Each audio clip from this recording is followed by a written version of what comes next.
A menudo, mis hermanos, los creyentes tenemos que luchar con lo que podríamos llamar una fe selectiva, una fe selectiva. Lo que quiero decir con eso es que muchas veces nosotros somos capaces de aferrarnos a las promesas de Dios cuando estamos en medio de una prueba, en medio de una aflicción, de una tribulación, para la que todavía vemos a lo lejos alguna solución. Estamos en un túnel, pero todavía vemos una luz al final del túnel. Pero cuando nos enfrentamos a una situación aflictiva que humanamente hablando no parece tener solución, o que se extiende más de lo esperado, entonces nuestra confianza en Dios comienza a tambalear. Es por eso que hemos llamado a este tipo de fe una fe selectiva. Estoy hablando de una enfermedad incurable, un matrimonio destruido, un hijo rebelde, un serio problema económico, una tentación recurrente. Sin embargo, nuestro Dios suele usar este tipo de circunstancias para magnificar su poder y su gloria en una forma extraordinaria y fortalecer nuestra fe. Y eso es lo que vamos a estar viendo en este capítulo de Marcos. Marcos capítulo 5, los versículos 21 al 43. Hay dos historias en este pasaje relacionadas entre sí que podemos dividir en tres escenas. La primera es, o podemos llamarla, una situación desesperada, Vean otra vez los versículos 21 al 24. Pasando otra vez Jesús en una barca a la otra orilla, se reunió alrededor de él una gran multitud y él estaba junto al mar.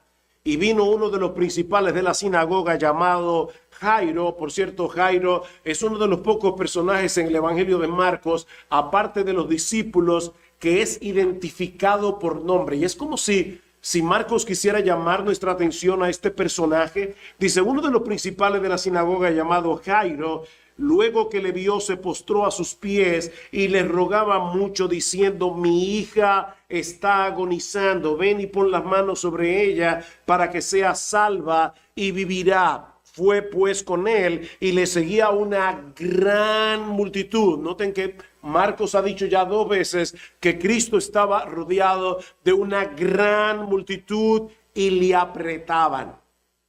Jairo era uno de los oficiales de la sinagoga en la ciudad de Capernaum, que es la ciudad donde se desarrolla esta historia.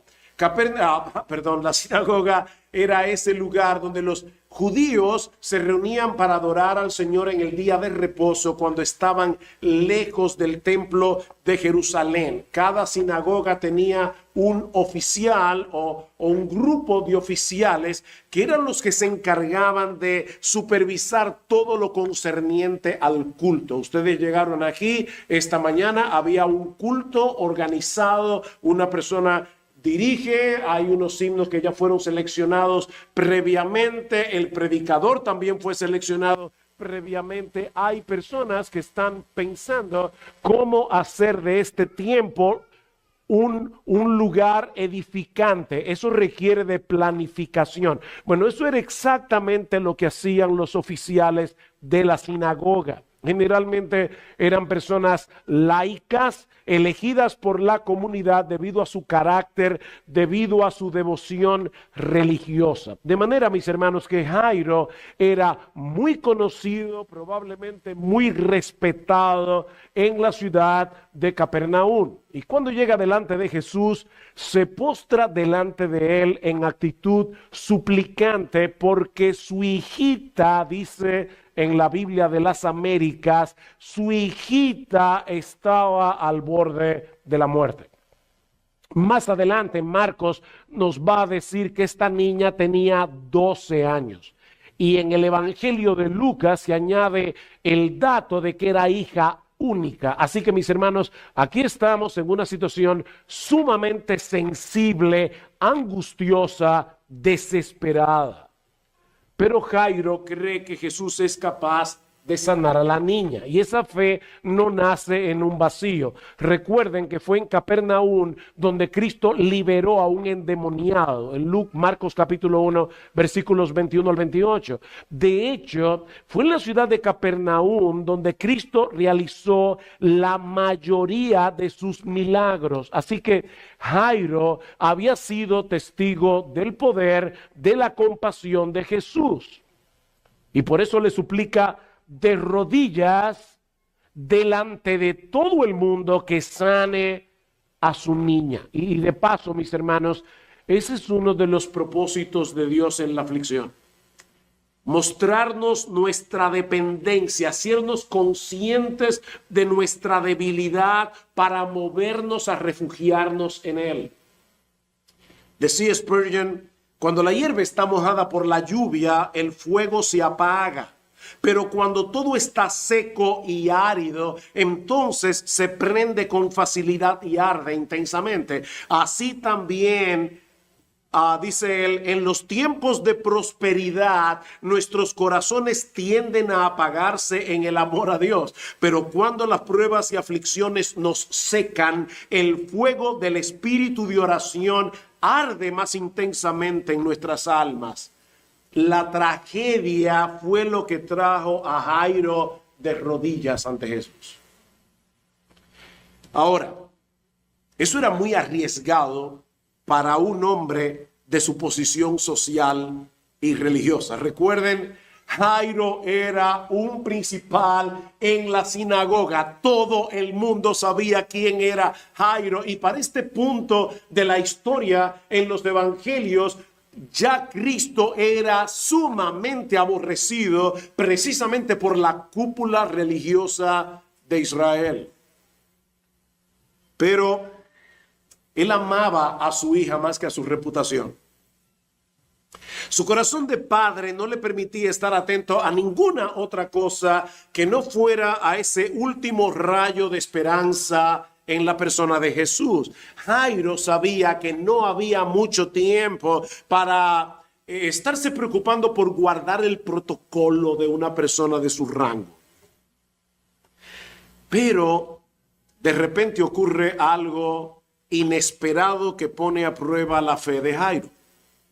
Una mujer enferma se interpone en el camino y recuerden, yo les hice énfasis en que Cristo estaba rodeado de una gran multitud, no era fácil avanzar y ahora de repente una mujer se interpone en el camino para hacer todavía más lento el avance de Jesús para sanar a esta niña que se está muriendo.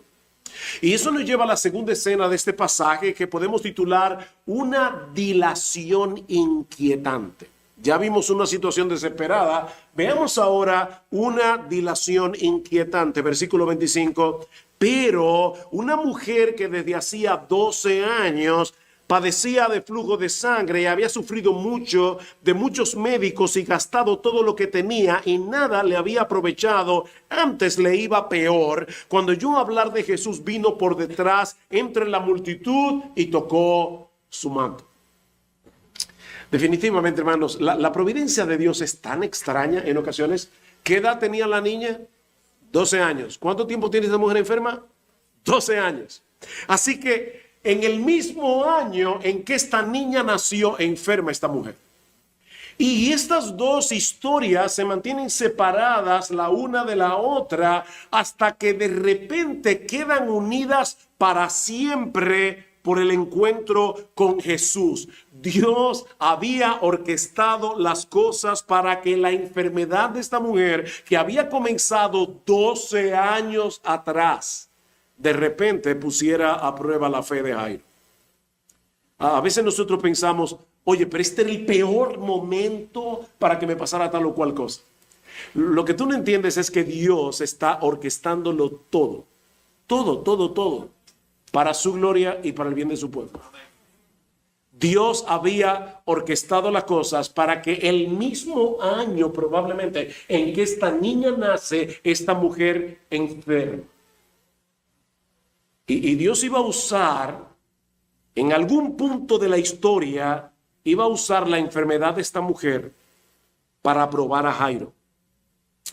Esta mujer no solo tenía un serio problema de salud, sino también social y religioso, porque según la ley mosaica, cuando una mujer tenía la menstruación, quedaba ceremonialmente impura por 7 días. Una impureza ceremonial no implicaba nada pecaminoso. Sin embargo, le impedía a la persona afectada participar de la adoración pública, venir cerca del santuario. Y todo el que tocara a esta mujer quedaba ceremonialmente impura también. De manera, mis hermanas, yo quiero ahora que tú te pongas en la piel de esta mujer. Esta mujer llevaba 12 años sin la posibilidad de tener una vida normal. Aparte de la debilidad que seguramente padecía por la constante pérdida de sangre, esta mujer había tenido que sufrir vergüenza, había tenido que sufrir soledad. Esta mujer tenía 12 años que nadie la abrazaba. Esta mujer tenía 12 años que nadie le ponía la mano en el hombro. Esta mujer tenía 12 años viviendo completamente aislada de su familia, completamente aislada de sus amigos, completamente aislada de todo el que la rodeaba. Y para colmo de males, probablemente esta mujer también había tenido que sufrir la vergüenza de que personas en el barrio pensaran que ella estaba sufriendo esa enfermedad porque había pecado contra Dios. Porque siempre aparece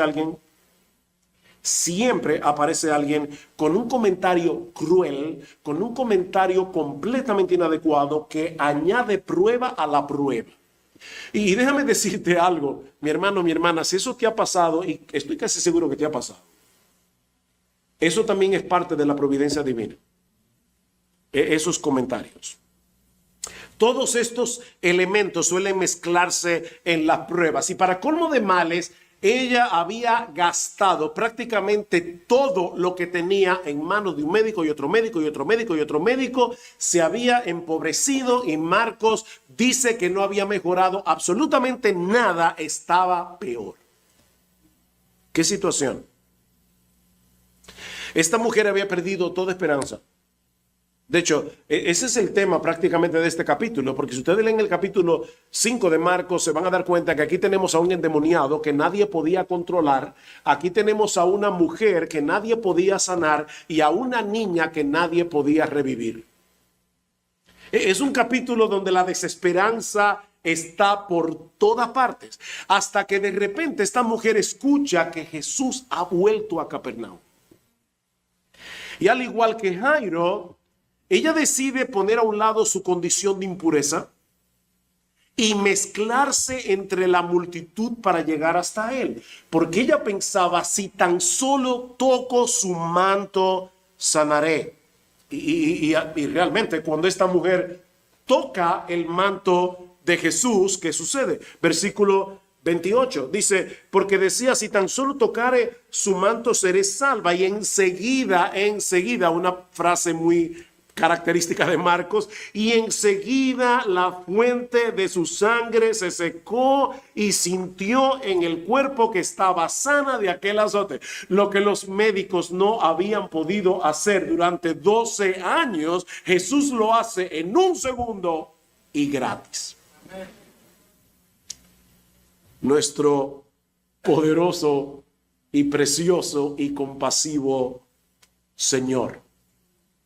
Ahora ella sabe que lo que acaba de hacer era muy problemático debido a su condición de salud. Era muy ofensivo que una mujer ceremonialmente impura tocara a una persona como Jesús, que en este punto de su ministerio ya muchos consideraban como un profeta. Así que probablemente esta mujer decide pasar desapercibida. Pero entonces Jesús hace algo bien extraño. Y hermanos, aquí es donde Dios desafía nuestra lógica.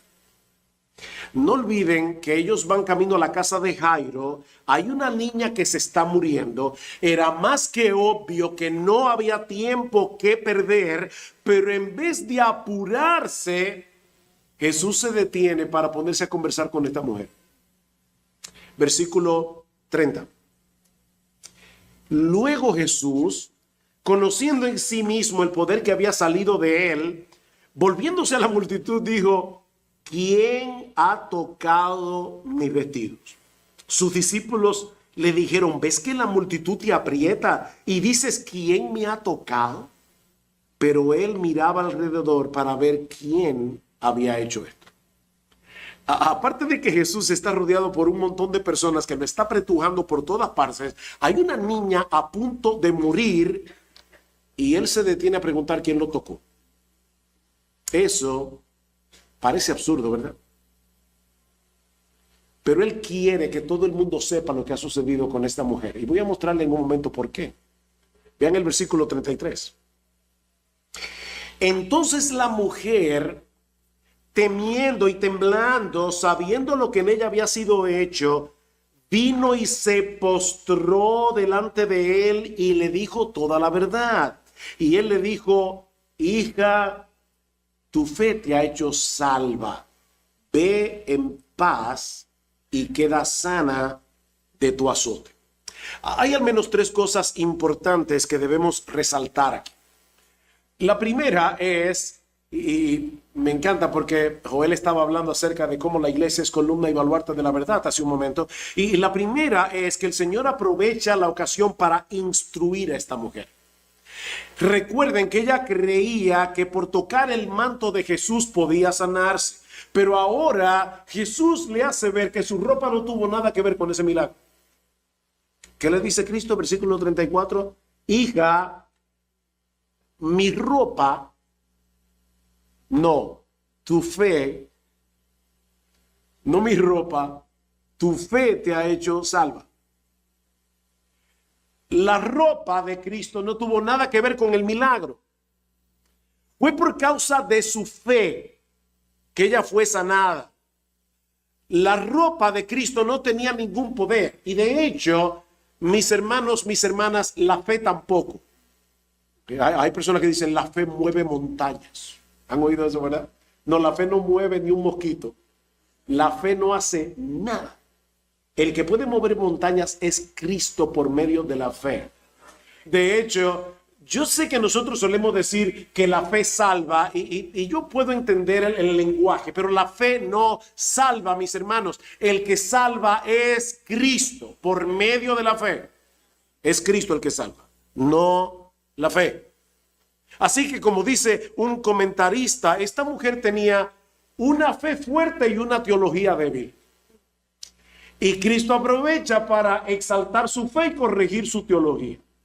Lo que nos enseña, mis hermanos, que tan importante como es tener una fe fuerte es tener una buena teología. Muchas personas acaban decepcionadas del Señor porque tienen una fe fuerte en una promesa que Dios no ha hecho. Y por supuesto, como Dios no ha prometido eso, el asunto no se cumple y entonces la persona se decepciona del Señor.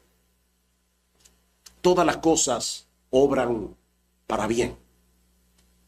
Bueno, esa sí es una promesa bíblica, pero no la apliques fuera de contexto. Porque eso no significa que tú no vas a enfermar. Eso no significa que tú no vas a tener ningún problema. Eso no significa que todo en la vida te va a sonreír.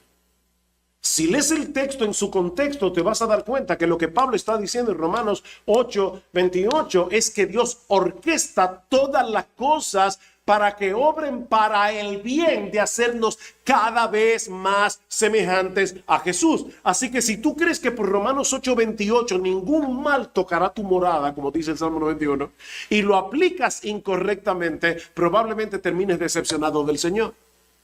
Así que Cristo aprovecha la ocasión. No dejó que esta mujer pasara desapercibida, sino que aprovecha la ocasión para exaltar su fe, pero corregir su teología. Lo segundo que hace Jesús, y esto me encanta, es declarar públicamente que esta mujer ha sido librada de su impureza ceremonial.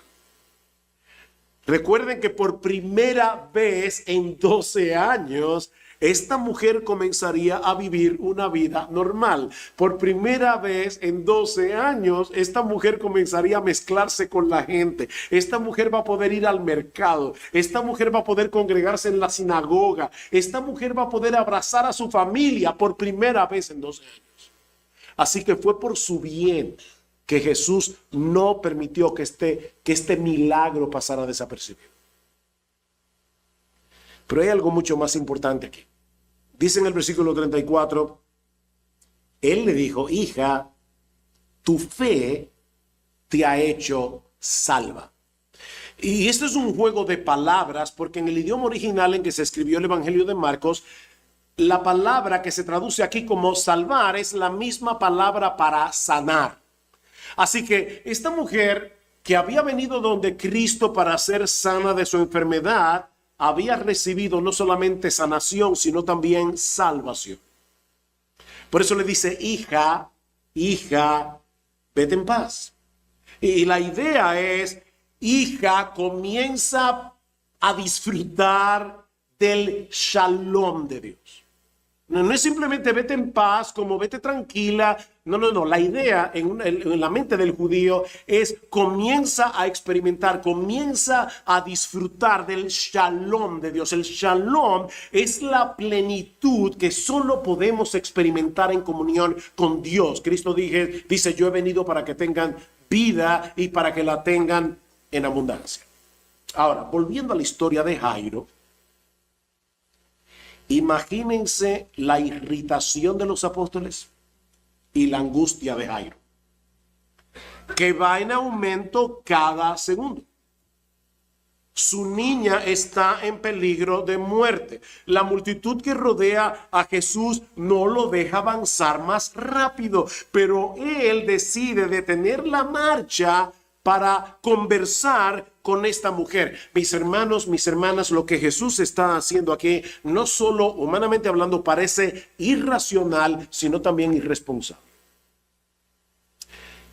¿Qué pasaría si a la sala de emergencia de un hospital llegaran al mismo tiempo una mujer con una enfermedad crónica pero no mortal y una niña que se está muriendo, y el médico decide atender primero a la mujer y la niña se muere? Que los padres de la niña pudieran demandar a este médico por negligencia médica, ¿no es así? Pero eso fue precisamente lo que Jesús decidió hacer: lidiar primero con la mujer en vez de atender a la niña. Y en el interín sucede lo que todos temían: la niña muere. Lo que nos lleva a la tercera escena de la historia, que vamos a titular Cuando la desesperanza se encuentra con la omnipotencia. Versículo 35.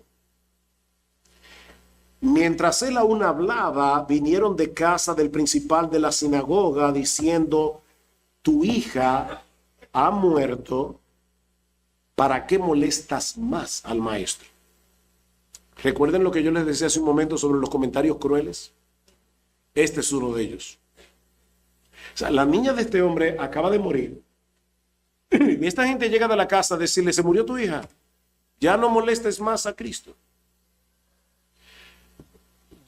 Mis hermanos, yo quiero volver a repetir eso otra vez, porque es tan importante. A veces en la iglesia la gente no tiene tacto y quiere el Señor que tú no seas uno de esos, pero probablemente sí vas a ser víctima de eso.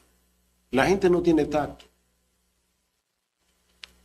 Esto es típico en las bodas. Hay una soltera ahí que tiene deseos de casarse, pero no tiene novio. Y entonces comienzan los comentarios: ¿y tú cuándo te vas a casar? Claro, solteras en esos momentos actúen con misericordia, ¿verdad?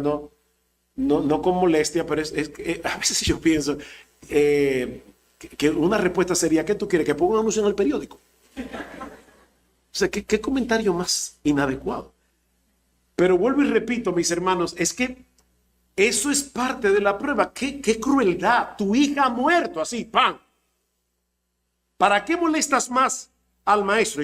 No es difícil imaginar, aquí hay muchos que son padres, no es difícil imaginar lo que estas 4 palabras tienen que haber hecho en el corazón de Jesús. Tu hija ha muerto. Unos minutos antes había algo de esperanza, pero ya no hay nada que hacer. Y si yo fuera, o si Jairo fuera como yo, me imagino a Jairo pensando, ¿por qué tuvo que interponerse esta mujer en el camino? No pudo haber esperado, tenía 12 años enferma, no pudo haber esperado un poco más para ser sanada y darle el chance a una niña que tenía toda una vida por delante. Pero ahora Jesús lo ayuda a poner su mente en perspectiva. Versículo 36. Pero Jesús, luego que oyó lo que se decía, dijo al principal de la sinagoga: no temas, cree solamente. Su niña acaba de morir y aún en medio de esa angustia, Cristo le dice: ¿sabes una cosa, Jairo? No tengas temor. No tengas temor, confía en mí.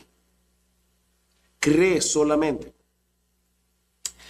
Miren, mis hermanos, a nosotros todos nos gustaría que cuando llegue el momento de la prueba, lo primero que se dispare sea la fe. Pero si somos honestos, cuando llega de repente la prueba a nuestra vida, lo primero que se dispara es la duda. O yo soy el único. Le preguntaron a un señor: ¿es usted creyente? Y dijo: no, yo soy dudante. Nosotros tenemos que luchar constantemente con la duda. Y precisamente es en ese momento cuando nosotros tenemos que hacer algo con la fe. Ustedes recuerdan a los discípulos en la barca se está hundiendo, las olas se están anegando, la pequeña embarcación, y de repente despiertan a Jesús desesperado y le dicen: es que a ti no te importa que estamos a punto de perecer. Y de repente Cristo se levanta del sueño, estaba dormido, y Cristo le dice: ¿por qué estáis amedrentados, hombres de poca fe? Y en el Evangelio de Lucas dice que Cristo les pregunta: ¿dónde está vuestra fe? Fíjense, ellos tenían fe. El problema es que no hicieron absolutamente nada con la fe que tenían. Mis hermanos, hay algo que tú y yo tenemos que hacer con la fe. Decía Martin Lloyd-Jones que poner en acción la fe es aplastar la cabeza de la serpiente de la duda con las promesas de Dios. Ese es el momento en que yo tengo que decir: espérate, esto está terrible, me ha llegado esta aflicción, pero Dios, el Dios que no miente, el Dios que es fiel, el Dios que es bueno, compasivo, misericordioso, ese Dios ha prometido en su palabra que todas las cosas han de obrar para el bien de aquellos que aman a Dios. Y yo creo eso. ¿Dónde está vuestra fe? Mi hermano, yo no sé por lo que tú estás pasando en este momento, pero sea lo que sea, si tú eres creyente, yo quiero decirle a tu corazón que Jesús es confiable. Jesús es confiable. Tal vez, como les decía, a Jairo le había pasado por la cabeza la idea de que Jesús no había actuado con la rapidez que el caso ameritaba. Si tan solo se hubiera apresurado un poco más, su hija estaría viva. Pero el Señor Jesucristo sabía que no había razón alguna para apurar el paso. No había razón. Las cosas, mis hermanos amados, deben suceder según la agenda de Dios. Según la agenda de Dios, no la de Jairo, no la de los discípulos, no la tuya, no la mía. Nuestra noción del tiempo nunca es adecuada cuando tenemos que evaluar la actuación de Dios. Saben que cada cultura tiene una noción del tiempo muy particular y eso impacta considerablemente la forma como reaccionamos ante ciertas cosas. Por ejemplo, yo he dicho esto muchas veces en muchos lugares, pero los dominicanos solemos ser muy puntuales. Tú invitas a un dominicano a una reunión a las 8 y llega a las 9 en punto. Somos muy puntuales. Ahora, imagínense de repente que se están casando una dominicana y un inglés.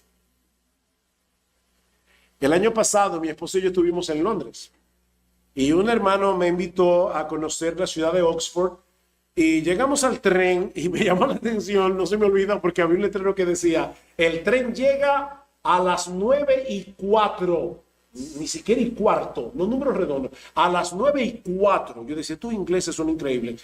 Yo cogí mi reloj y cuando dio las 9:04, ahí llegó el tren. Así que imagínense ahora, vuelvo y repito, una boda entre una dominicana y un inglés. Para él, 5 minutos tarde es una tragedia. Para la novia y su familia hay una elasticidad como de 60 minutos más o menos, ¿verdad? Llega la hora señalada, en el lado derecho de la iglesia están los ingleses incómodos, la novia no llega. En el lado izquierdo de la iglesia están los dominicanos de lo más tranquilos. Porque para ellos, lamentablemente, esa tardanza es absolutamente normal. El sentido del tiempo, repito, cambia de una cultura a otra. Pero cuando se trata de Dios y su obrar en el tiempo, créame, el asunto es muchísimo más complicado. Abraham, te voy a dar un hijo y te voy a dar esta tierra. Un hombre de casi 100 años con una mujer estéril y Dios le promete un hijo. El hijo dentro de 25 años. La tierra más o menos como dentro de 400 años.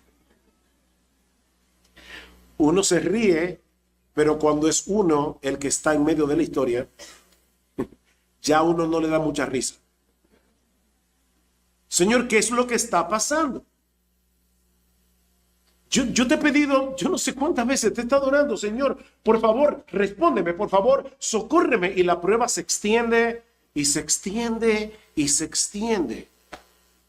Humanamente hablando parece demasiado tarde, pero según la agenda de Dios, todo está ocurriendo según lo previsto. Jairo, y aquí pon tu nombre, mi hermano, mi hermana, no temas. Cree solamente. No temas. Déjame hacer las cosas en mi tiempo. ¿No es verdad, mis hermanos, que a veces uno quisiera pedirle a Dios que le dé el guión de su vida para reescribirlo, editarlo un poco? ¿Tú crees que si Dios te diera los decretos, todo lo que Él ha decretado para ti y te dijera, edítalo como tú quieras, ¿tú crees que tú lo harías mejor que Dios? Déjame hacer las cosas en mi tiempo y tú verás que al final de cuentas será infinitamente mejor que en el tiempo tuyo. Ustedes recuerdan la historia de José, seguramente que sí. José está preso en una cárcel en Egipto, pasaron 13 años. 13 años, eso es un montón de tiempo. El copero y el panadero tienen un sueño. José interpreta adecuadamente el sueño del copero, el sueño del panadero. El copero es restaurado en su puesto y antes de salir de la cárcel, José le dice, por favor, cuando tú seas restaurado en tu puesto, acuérdate de mí. ¿Qué pasó? El copero se olvidó por 2 años más. Uno lo dice rápido, 2 años. ¿Qué hubiera pasado si el copero se hubiera acordado de José en el momento en que sale de la cárcel? Que José habría sido un expresidiario en Egipto y nada más. Pero como el copero se olvidó y pasaron 2 años, entonces fue que sucedió lo del sueño del faraón. Y por esa razón, por esa dilación, José llegó a ser el segundo en Egipto. ¿Se dan cuenta, mis hermanos, que la agenda de Dios siempre es mejor que la tuya y la mía? Siempre es mejor. Lo sorprendente de esta historia es que contra toda posibilidad razonable, Jairo decide seguir confiando en Jesús. ¿Tú vas a hacer lo mismo? Por favor, uno lee la Biblia a veces como y no pone la imaginación, no se pone en la piel de los personajes. Pero en esa habitación donde ellos van a entrar ahora, en un momento, hay una niña muerta. Ahí está el cadáver de la hija de Jairo. Pero Jesús le ha dicho a Jairo, no temas, sigue confiando. Y ahora vamos a la habitación. Versículo 37. Y no permitió que le siguiera nadie, sino Pedro, Jacobo y Juan, hermanos de Jacobo. Y vino a casa del principal de la sinagoga y vio el alboroto y a los que lloraban y lamentaban mucho. Déjenme poner esto en contexto. En los días del Señor había lloronas profesionales, plañideras. De hecho, me enteré recientemente que en América Latina, no me acuerdo en qué país, hubo un concurso de plañideras. O sea, personas a las que le pagan para llorar en los mortuorios. Para que la gente vea que a uno le dolió el muerto. En nuestro país hubo un dictador, no se llamaba Fidel, 31 años gobernó la República Dominicana, se llamaba Rafael Leonidas Trujillo Molina. Y cuando Trujillo murió, la familia le pagó a personas para que lloraran en su mortuorio. Eso es histórico. Me dicen que en ese tiempo pagaban a 5 los gritos y a 10 los desmayos. Eso no es un chiste, es histórico. Bueno, esto es algo similar lo que está pasando aquí en la historia. Yo quiero que ustedes se coloquen aquí. Jairo era un hombre de mucha posibilidad económica y es por esa razón que había mucha gente llorando.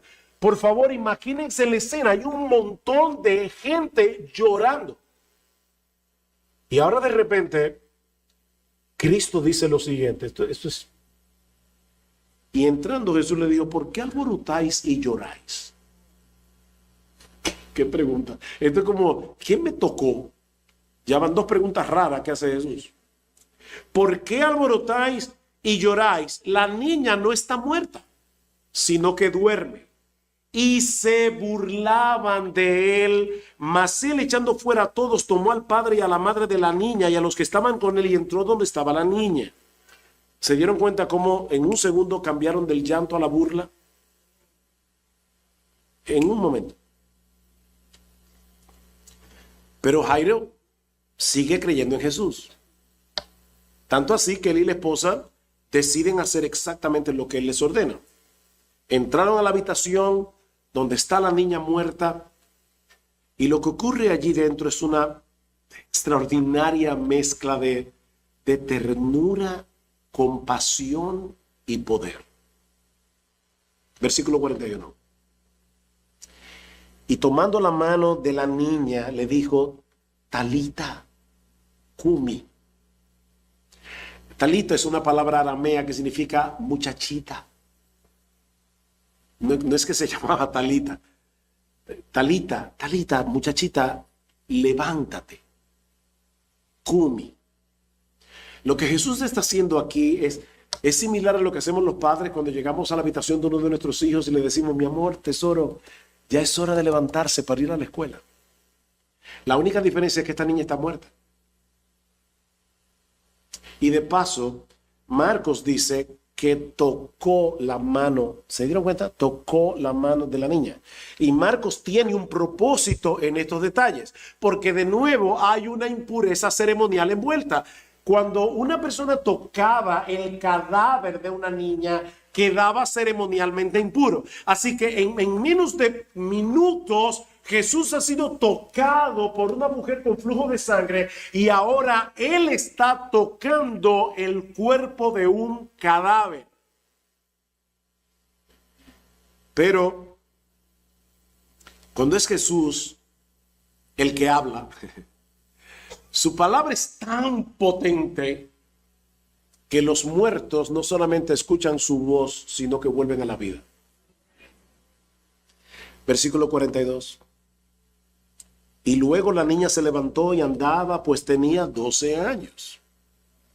y se espantaron grandemente, pero él les mandó mucho que nadie lo supiese y dijo que se le diese de comer. Me encantan estos detalles del Evangelio de Marcos, porque es muy probable que esa niña estuviera inapetente durante todo el tiempo que duró la enfermedad. No sabemos cuánto tiempo fue, pero ahora el Señor acaba de restaurarla a su estado normal. O sea, ella ahora había recobrado toda la energía y todo el apetito de una niña de 12 años. Y Cristo es tan tierno que hasta de eso se ocupa. O sea, todo el mundo está... Y él le dice, mire, fíjense, ya el espanto pasó, ahora denle de comer. La niña tiene hambre. Ok, mis hermanos, esta es la historia. Pero, ¿qué hace esta historia en el Evangelio de Marcos? Bueno, déjame decirte algunas cosas. Primero, más allá de la compasión y del poder que Cristo mostró en ambas historias, estos dos milagros funcionan como una representación visible del Evangelio. Estos dos milagros funcionan como una representación visible del Evangelio. Jesús tuvo que entrar en contacto con nuestras impurezas. Jesús tuvo que entrar en contacto con nuestra suciedad para que por medio de él tú y yo seamos purificados. Cuando la mujer de flujo de sangre tocó a Jesús, en vez de hacerlo a él impuro, ella quedó purificada, ella quedó limpia. Y lo mismo sucedió con la hija de Jairo. En vez de contaminarse al tocar el cuerpo muerto, el toque de su mano hizo que la niña volviera a la vida. ¿Sabes qué, mi hermano? Mi hermana, eso fue lo que Cristo hizo contigo si tú eres creyente.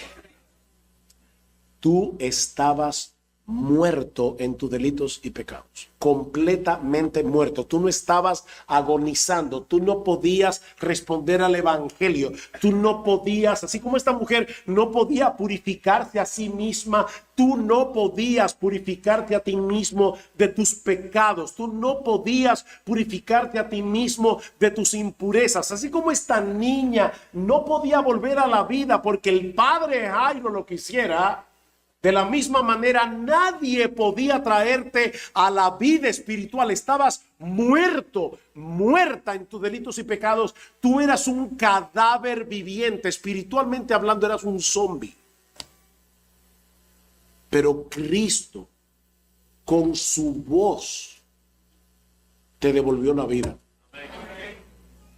Cristo con su voz. Mis ovejas oyen mi voz y yo las conozco y me siguen y yo les doy vida eterna y no perecerán jamás. Mis ovejas oyen mi voz. ¿Saben, mis hermanos, que lo que está sucediendo aquí ahora mismo es algo absolutamente extraordinario? Porque un ser humano común y corriente, totalmente ordinario, está predicando la palabra de Dios, está predicando la palabra de Cristo, y él ha prometido que donde quiera que su palabra es fielmente predicada, Cristo viene y toma la voz de un ser humano para que sus ovejas escuchen su voz.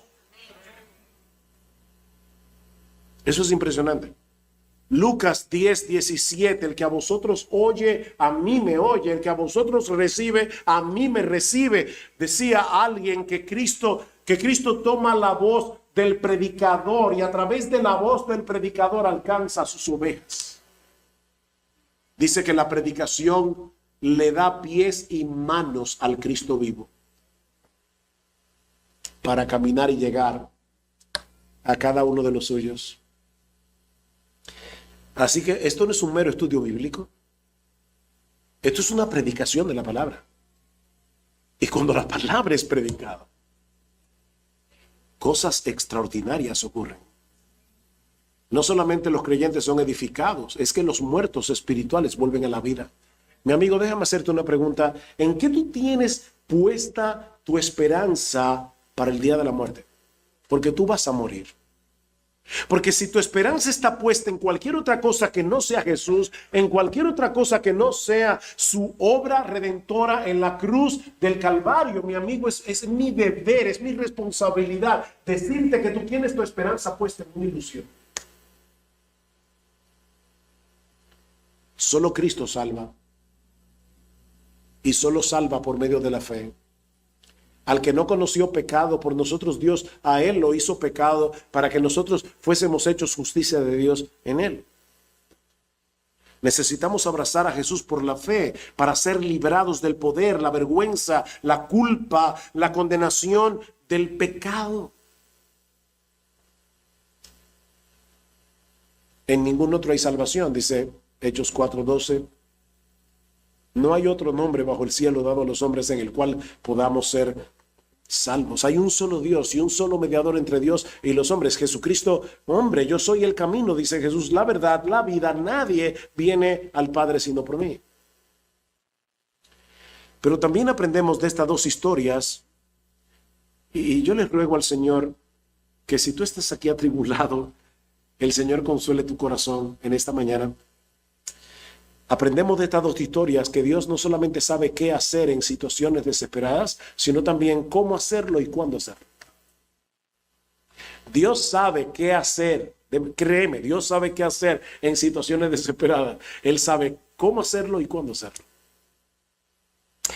Yo les decía al principio que les daba las gracias porque ustedes oraron por las cirugías de mi esposa, ya van 2. Pero la primera, que fue en febrero, mi esposa tenía desde noviembre con un fuerte dolor de espaldas y el doctor, el neurocirujano, acordó que la operación sería el 7 de febrero, 7 u 8 de febrero, caía jueves. Unos días antes el médico me llama y me dice, a Sugel, la operación no va a poder ser el jueves. Hubo un problema con la gente esta que iba a dar el servicio de equipo, va a ser el sábado. Esperar 3 días más. El sábado me llama el doctor un día antes y me dice, Sugel, la operación no puede ser el sábado porque se ha presentado otro problema, la operación va a ser el domingo. Y bueno, el domingo a las 8 de la mañana. El domingo a las 8 de la mañana el quirófano está ya preparado para entrar a mi esposa, estamos en la sala prequirúrgica y llega el médico y nos dice, lo lamento muchísimo, pero no voy a poder operar a Gloria ahora.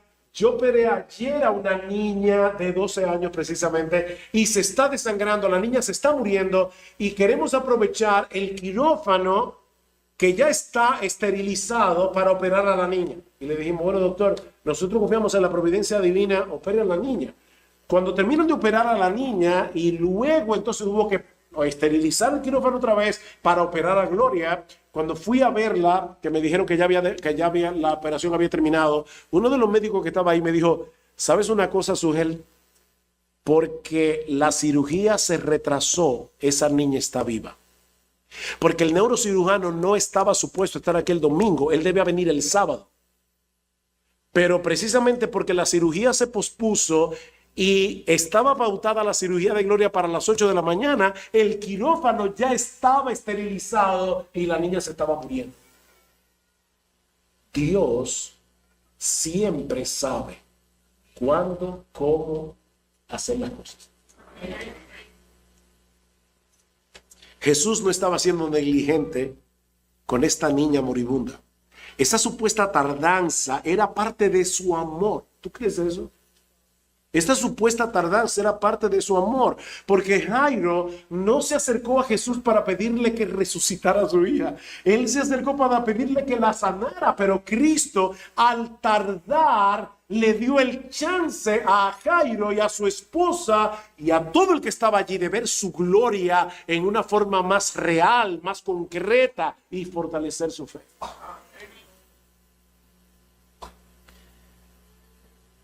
¿Saben que si somos honestos, la razón por la que nosotros nos desesperamos en medio de la prueba es por nuestra falta de fe y en cierto modo, y de verdad mi hermano, yo no quiero ofenderte en medio de tu dolor, pero en cierto modo es por nuestra arrogancia.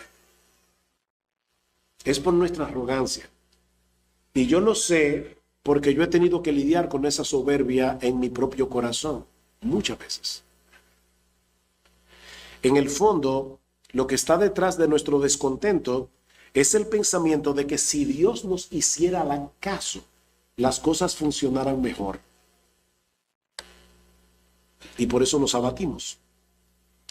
Y Dios en su amor nos hace esperar. Dios en su amor nos hace esperar para que tengamos una correcta perspectiva de la realidad y para darnos la oportunidad de fortalecer nuestra fe al tener que hacer uso de ella. ¿Recuerdan dónde está tu fe? Bueno, este es el momento para usarla. Él no siempre nos dará lo que queremos, pero siempre nos dará lo que necesitamos. Dios siempre hará lo que es mejor para su gloria y para nuestro bien. Yo me imagino a Pablo pensando, wow, si yo no tuviera este aguijón en mi carne, ¿cuántas iglesias hubiera podido fundar? Padre, por favor, quítame este aguijón. No, Pablo, no. No te voy a quitar este aguijón porque mi poder se perfecciona en la debilidad. Mi poder se perfecciona en la debilidad. Decía alguien, Jesús acaba de expulsar a un demonio de un hombre que nadie podía controlar. Ahora sana a una mujer que ningún médico puede curar y resucita a una niña cuando toda esperanza se desvanece. Y el único requisito para acceder a ese Cristo poderoso y compasivo, dice este autor, es tener en él una fe intrépida. Es creer cuando todo parece perdido, cuando no parece lógico seguir creyendo. No temas, mi hermano, cree solamente. Cree solamente. ¿Saben que una de las razones más importantes por las que nos congregamos como iglesia en el día del Señor es para alimentar nuestra fe por medio de su palabra? ¿Qué hacemos los domingos en la iglesia? Nosotros oramos la palabra, nosotros cantamos la palabra, nosotros predicamos la palabra y de esa manera el Señor está viniendo a su pueblo porque Cristo viene por medio de su palabra. El Señor está viniendo a su pueblo para alimentar nuestra fe. ¿Tú viniste a la iglesia hoy con esa expectativa? Señor, yo necesito comida, yo necesito que tu palabra alimente mi fe.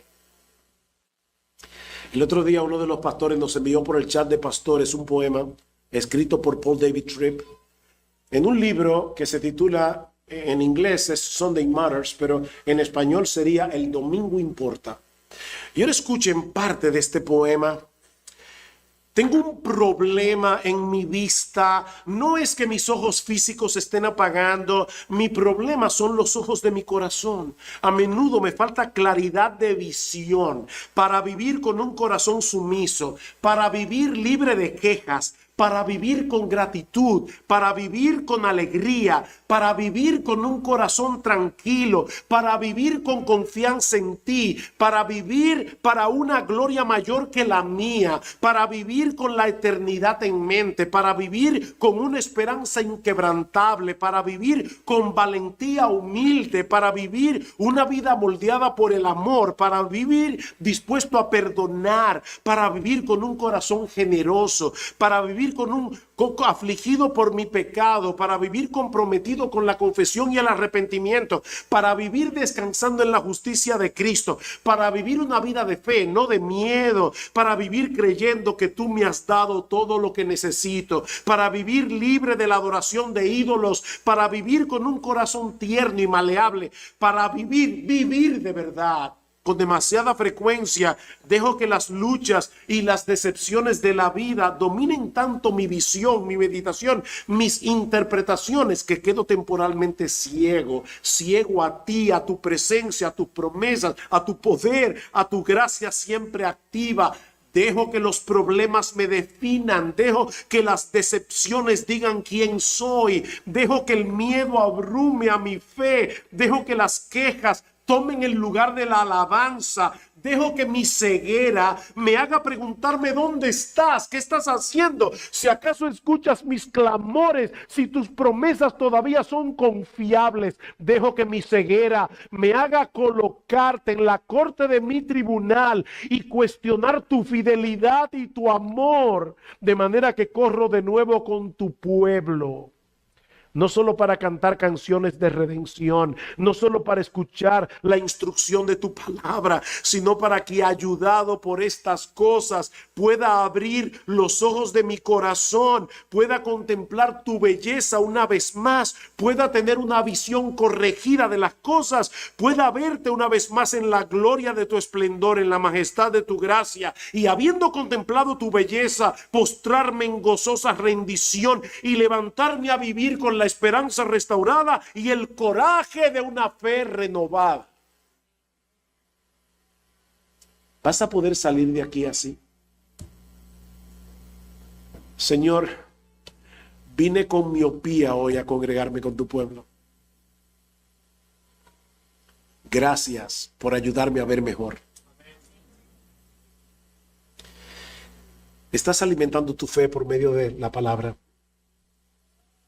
Desead como niños recién nacidos la leche espiritual no adulterada, para que por ella crezcáis para salvación, si es que habéis gustado la benignidad del Señor. Y ese texto no está hablando de nuevos creyentes, está hablando de cristianos. No importa que tengas 40, 50, 60 años en la fe, mi hermano, mi hermana, desea, anhela, como un niño recién nacido anhela la leche materna. Así desea la palabra de Dios. ¿Estás alimentando tu fe por medio de la palabra de Dios? ¿Vienes cada domingo con la expectativa de ser alimentado y de tener un encuentro cara a cara con el Señor? ¿O quiere el Señor abrir los ojos de nuestro entendimiento a la realidad de su amor, de su poder, de su sabiduría, de su ternura, de su compasión? Mientras escuchamos su palabra predicada y mientras la leemos cada día, en dependencia del Espíritu Santo. Mi anhelo y mi oración por todos ustedes, hermanos de la iglesia de Miami, y por mí mismo, es el que Pablo expresa en Romanos capítulo 15, versículo 13, que el Dios de esperanza os llene de todo gozo y paz en el creer, para que abundéis en esperanza por el poder del Espíritu Santo. Que Dios bendiga su palabra. Padre, nosotros queremos darte muchas gracias, oh Señor, por hablarnos por medio de tu palabra. Gracias, Señor, porque tu Espíritu Santo quiso dejar registrado en este libro estas dos historias que hoy nos hablan del amor, del poder, la sabiduría, la gracia, la compasión, la ternura, el cuidado de nuestro precioso Señor y Salvador Jesucristo. Padre bueno, aquí hay personas que probablemente nunca han venido a Cristo en arrepentimiento y fe. Están confiando en ilusiones. Y nosotros te rogamos, oh Señor, ábrele los ojos y tráelos hoy a Cristo aquí en este lugar. Tráelos a Cristo en arrepentimiento y fe.